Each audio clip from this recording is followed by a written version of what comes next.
ई महल, ई तख्ता, ई ताज के दुनिया, ई इंसा के दुश्मन समाज के दुनिया, ई सब दौलत के भूखा रिवाज के दुनिया, ई दुनिया मिल भी जाई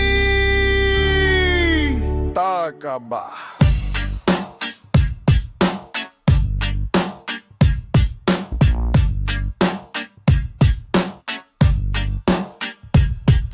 हर एक जिस्म घायल बा, हर एक रूबा प्यासी, निगाहों में उलझन, दिल में बा उदासी।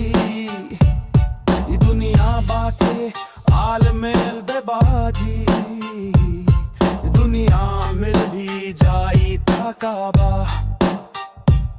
यहाँ सब खिलौना बा इंसा के हस्ती, ये बस्ती बा मुर्दा परस्तों के बस्ती।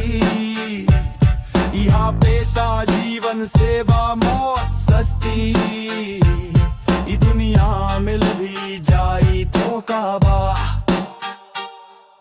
जवानी भटकेला बदकार बन के, जवान जिस्म सजेला बाजार बन के, ही प्यार होला व्यापार बन के। दुनिया मिल भी जाए ताकबा, ये दुनिया जहाँ आदमी कुछ नहीं के, वफा कुछ नहीं के, दोस्ती कुछ नहीं के, जहाँ प्यार के कदर ही कुछ नहीं के। दुनिया मिल भी जाए ताकबा। जलाए करा के फूंक डाला दुनिया हमरा सामने से, हटा लाई दुनिया तोहरे बात ही संभालाई दुनिया।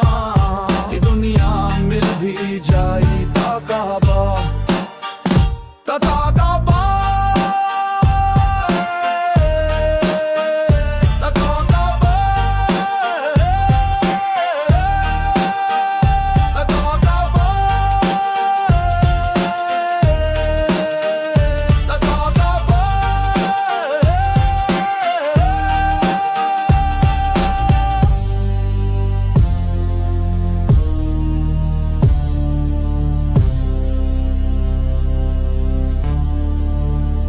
Hakaba.